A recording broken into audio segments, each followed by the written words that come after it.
I came from Singapore in 1972. I believe it was June 72.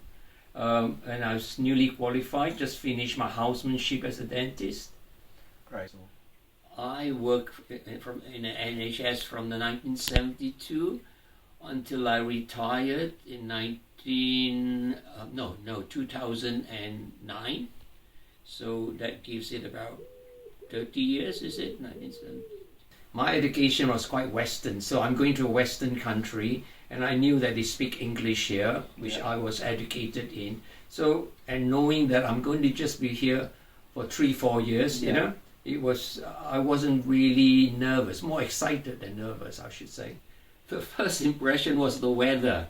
Even though it was June, it was freezing, I remember. I don't think I had much clothes, well, I had a suit on, you know, which wasn't, but that was the first impression that it was very cold. You know, when I worked, yes, I can't come in contact with the local people, but apart from that, we were staying together, a community of us, and most of us was on Singapore, and so my initial impression was that as a professional, I was very readily accepted, you know.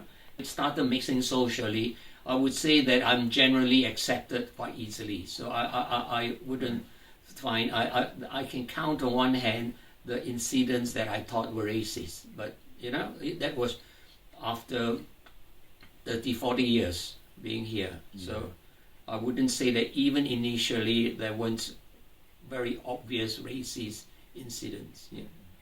Apart from missing people, the main thing I miss also, of course, is the food. Getting used to the local food. But actually, that over time, you know, even that is not that crucial. I mean, Singapore is my home where I grew up in, okay? But then England is my home where I got married, start a family, and put down roots. So it's home. Both of them are home, but a different perspective, you know? I'm glad I did the journey, you know? And yes, I would say that I'm glad I did it. And I've settled in well. And that's where I am now, you know. But I did enjoy treating patients. I enjoy having the rapport with patients and communicating with them to the extent that I've got some patients who have been with me for about 20-30 years, and I've seen their children growing up as well. And that is what I really enjoyed. But work is work, but I also enjoy my work because of my rapport with the patient. And that is what I really enjoyed, and that's what I really miss when I retire. Yes, I would say that I'm glad I came. I'm glad I've settled down here, and I'm happy for, you know, doing what I'm doing now. And I was happy all throughout my time while I was working in the NHS as well. And you know, that's what I find quite gratifying. You know, my work. I am Henedina Estranero. I work in the NHS for 35 years, and this is my story. So, Mum, tell everyone, where did you come from and when did you arrive? I come from Santiago, Ilocos, Philippines, and I come over on February 10, 1976. Ang kapatid ko rin, siya ang nag-organize ng mga ano ko, ng mga papers ko na dito. Alam na ng director dito na darating ako. Yan din. Did you travel by yourself or were you in a big group? 6 kami. Ng different province, yung isa taga Pangasinan, yung iba ay taga Lawag, iba't ibang kuan taga. Pero nung nag-ano na kami ng airport, yan na umiiyak ng mga nanay kasi tinanong ako sa airport. Kaya sabi ko, hindi ko na lang ipinapansin, pero umiyak din. Pero ako, hindi ko pinaparamdam sa kanila. What were your first impressions of here? Ang ganda rin ng mga bahay, mga ganyan. Ang akala ko noon puro semento lahat. Iyan pala may lupa rin, ang luwang ng lupa nila. And what were the big differences between home and here? Ang pagkain ay wala na yung mga pagkain natin na yung mga isda. Marami din mga isda dito pero hindi ganyan sa atin. Pag dito. Alam mo kung bakit? Yung lalo na ngayon at kami na ay senior na, lahat ng pribilehyo ay nandito. Are you proud of your decision to move over here? Oo, yan. I'm so proud about yan.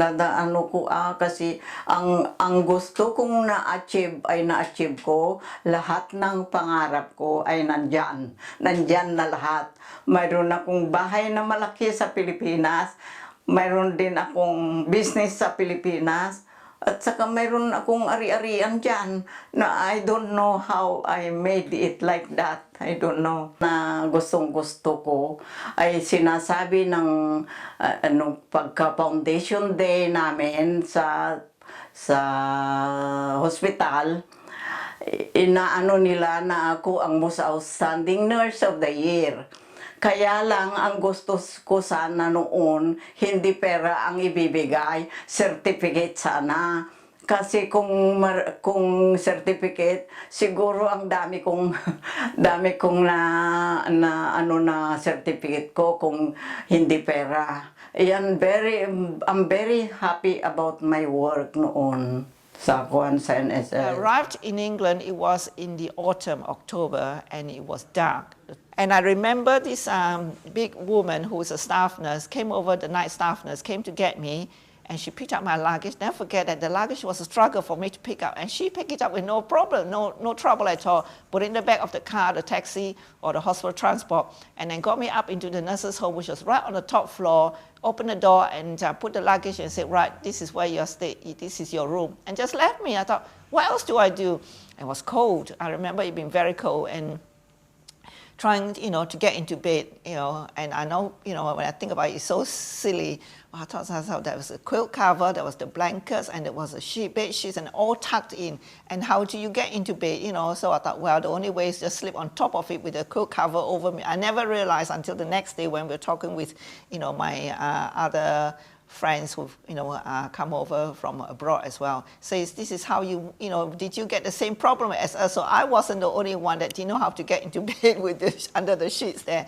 I was freezing cold at first. Now I thought, what am I doing here? So yes, that was my first experience of the cold in England. Well, first impression was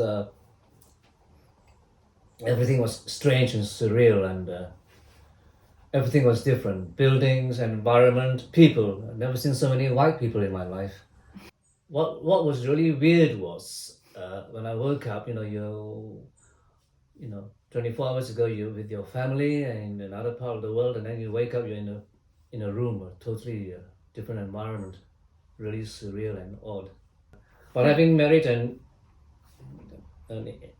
English girl at the time, then I sort of integrated with their family, and they begin to sort of pick up, phrases of how they express certain things. I think they see that you're foreign, but that you are doing a good job at the end of the day, job that most people didn't want to do in those days. So I didn't feel I don't think I felt any kind of resentment from the English, people I've come across. Because what you read in the books or what you're being told is quite different to what you see on the wards. So you just have to learn from your experience and try and match theory and practice and make some sense of it all together. So you had as well Auntie Jenny, your sort of cousin, who had come before you, and she was doing psychiatric nursing, is that She right? was, and she did give me a lot of information and explained to me what it was about, and it sounded, there was something I could manage, so that was how I chose it in the end. When did it start to feel like home here, really? Not until well, not until I got married and have children. And then it took a while, many years. I think every time when I go home, I just feel homesick like hell. But it took, after about, I would say about 30 years, it took me 20, 30 years before I begin to feel less homesick when I get home. Although I still feel homesick, but not as bad as it used to be.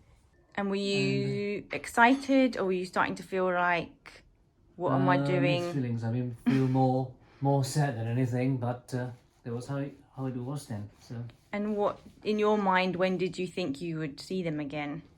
got no idea. Everybody would have planned to hopefully earn enough money and come back after our training and. So like 2 or 3 years? Well, it has to be 3 years because after the training. If you look at this one, this were all the staff from one ward, and it includes various nurses. I think most of them Malaysians, and the two ladies in front, two nurses in front, the two female nurses in front, I believe, are from Hong Kong. Okay. Just before I left Malaysia, my cousin took me out to Genting Highlands. And that's my mom and dad. And these are some of my classmates. In the class of 20, we have 2 black women and 1 Caucasian. And the rest were from Malaysia. All of us were from Malaysia. So it was like home from home. Even I only have a one-way ticket.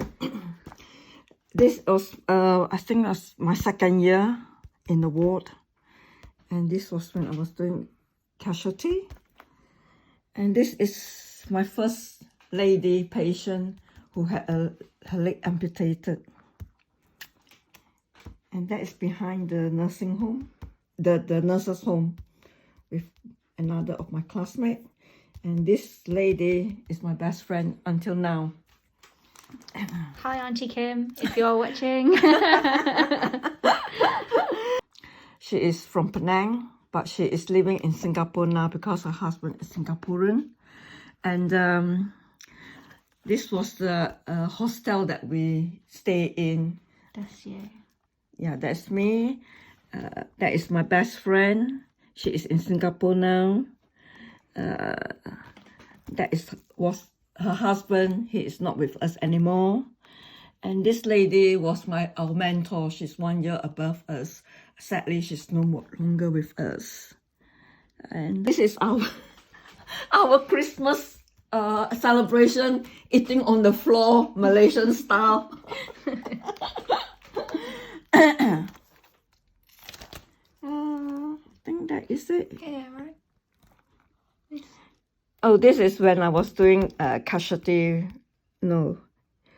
Casualties, my 2nd year, I think.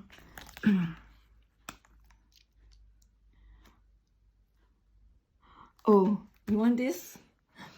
This was because when we used to work near the Tilbury docks, and we have the Malaysian ship docking at the dockyard, and we get invited to the party, and this is one of the party. We used to work late duty, and then straight away we got in the taxi and went to the docks to have a party all night, and then and then went back to duty at 6 o'clock in the morning.